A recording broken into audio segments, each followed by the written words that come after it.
പ്രിയപ്പെട്ട കൂട്ടുകാരെ, ഇനി മറ്റൊരായത്ത് നോക്കൂ. മൽ ഖാരിഅ. അവിടെ ഒന്നാമത്തെ അക്ഷരം പച്ച നിറത്തിൽ മ, ചുവപ്പ് നിറത്തിൽ അലിഫ്. അതിനുശേഷം നീല നിറത്തിൽ അലിഫ്, മഞ്ഞ നിറത്തിൽ ലാമ്, ലാമിന് സുക്കൂന്. പച്ച നിറത്തിൽ ഖ, ചുവപ്പ് നിറത്തിൽ അലിഫ്, നീല നിറത്തിൽ റി, മഞ്ഞ നിറത്തിൽ ആ, പച്ച നിറത്തിൽ തു. മൽ ഖാരിഅതു. ഇനി ഇതിൻ്റെ താഴെ വരിയിലേക്ക് നോക്കൂ.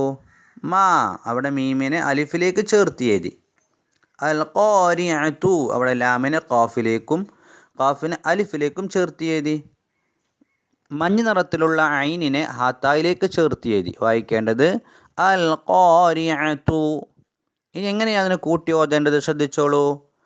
മൽ ഖാരിഅ. ഇനി മുസ്അഫ് എടുത്തപ്പോൾ നോക്കി ഓതിക്കോളൂ. മൽ ഖാരിഅ. ആവർത്തിച്ചോതി പഠിക്കാം. അള്ളാഹു അനുഗ്രഹിക്കട്ടെ. അസ്സലാമു അലൈക്കും.